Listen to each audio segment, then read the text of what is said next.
What's going on, everybody? So, like I promised, I was going to do a separate thing for Monarch Legacy of Monsters, the Apple TV show, and also the Apple TV show Severance, which I finally got around to watching. I didn't even know that it was so long since it came out, like back in 2022, because when I saw the finale, I didn't even know that the second season had already started, and I already watched the first episode this last Friday. So, it's pretty cool to actually catch up with everybody, but the way that last episode ended, it was definitely a cliffhanger, and people had to wait like nearly 2.5 years, which definitely sucks, but that's just how a lot of these shows go, especially with the writer's strike and everything like that. But yeah, this is definitely one of those interesting shows. I'll try to get into what Severance is maybe in a little bit, just because it's a little bit harder to get through and break down. But the first one that I think I liked overall out of the most recent things I watched was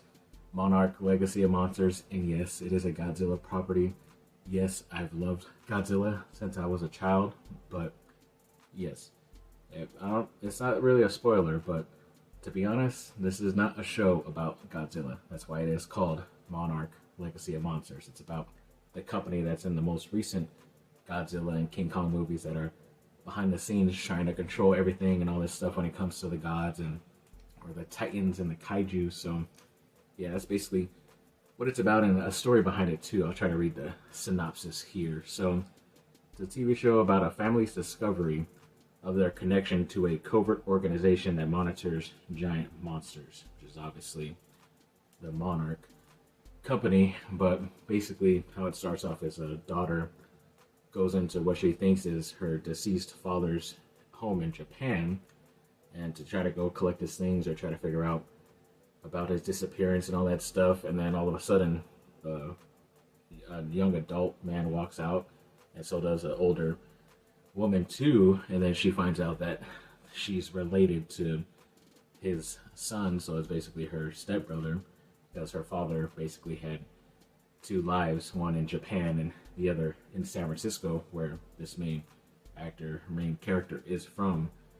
So yeah, she had her own run-in with Godzilla, with basically lines in with like the 2014 one where he shows up in San Francisco, and then a tragedy happens there, which she's involved with, and so she's kind of scarred by the whole Godzilla and Titan showing up and all this stuff. But this kind of takes place in between that, so there's no talk of King Kong yet or any other certain big-time Godzilla monsters that basically came out and Godzilla King of the Monsters, where they all basically showed up on Earth and were destroying most of the Earth, and Godzilla had to basically control all of them. But it's kind of like where these two step siblings get together, try to figure out what happened with their father, because they don't believe he's dead. They just are trying to figure out why he's disappeared, and then they discover that Monarch is pretty much behind it and that he worked for the company too, so they kind of go there. But then it also flashbacks and forth with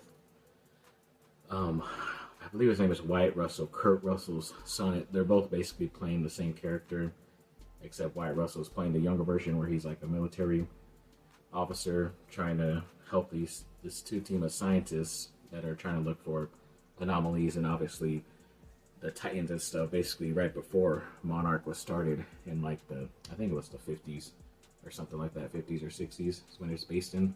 But then yeah, so much other stuff happens, and I think they do a really good job in jumping in between, back and forth, and then you're kind of just like, oh, after the first episode, you're like, oh, I thought this was a Godzilla show. Where's Godzilla and the monsters? Yes, they eventually show up, but more of the monsters than Godzilla.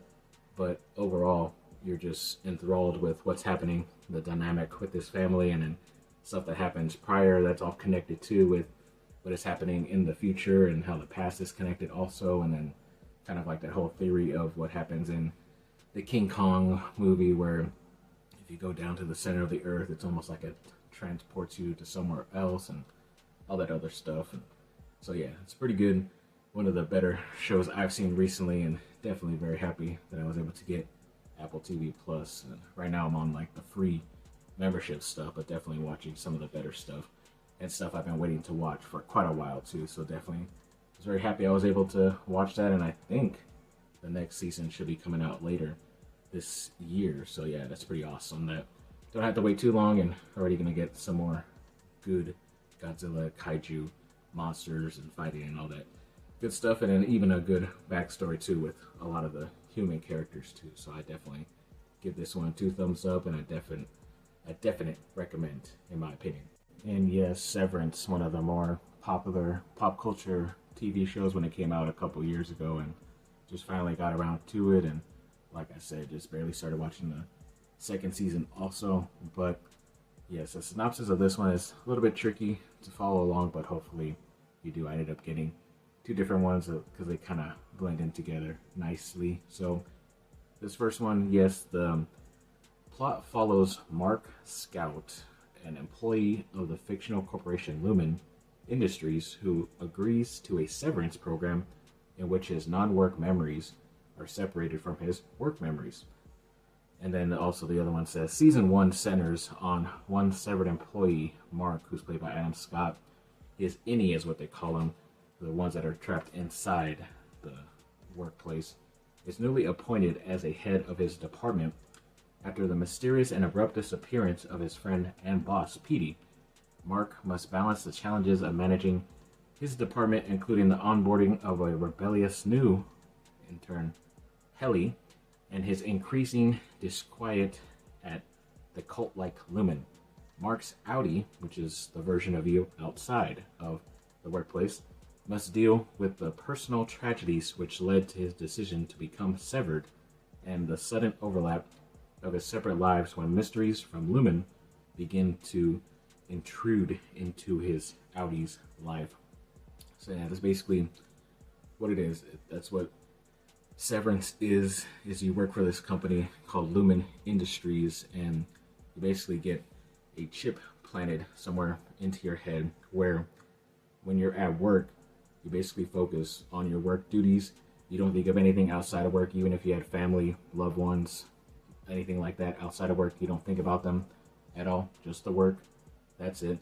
Even stuff you know at work doesn't get out. So the owner of this company is pretty mysterious in that way.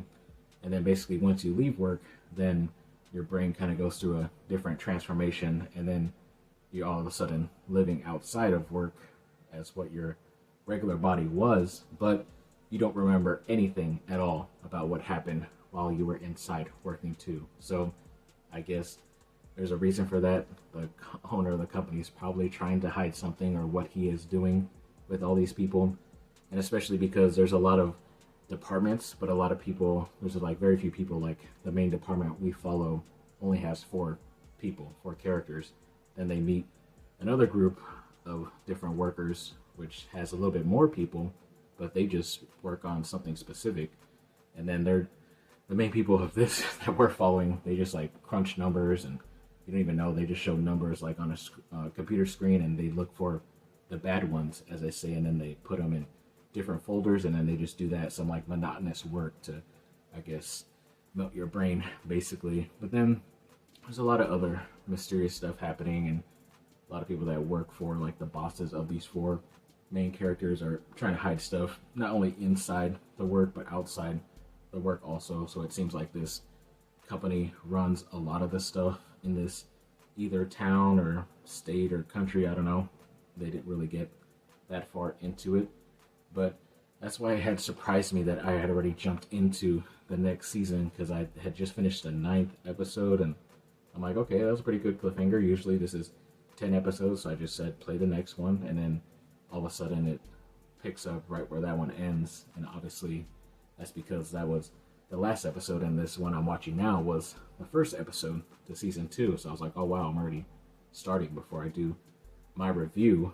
But yes, it does pick up right where it left off. So if you had any cliffhangers or waiting for 2.5 years, I feel bad for you, because it was a pretty big time cliffhanger. But it's kind of about all of a sudden a lot of the mentality of the people, their brains outside trying to mend with the people inside, and the people inside are trying to be more free thinking and trying to figure out why they're stuck in there or what they're even doing, and finding out some different stuff, whether different departments of people or different random things happen, like a room where a guy is just feeding milk to a bunch of goats and they don't even know what it's for or why that's happening, and in such a workplace like that where they just deal with computers and crunching numbers. And a lot of stuff happening outside too, and some of the people that work around the four main characters could be related to them or involved with them too. I won't get into too much of it, but it's definitely another must watch for me, in my opinion. Very happy that I'm right at the beginning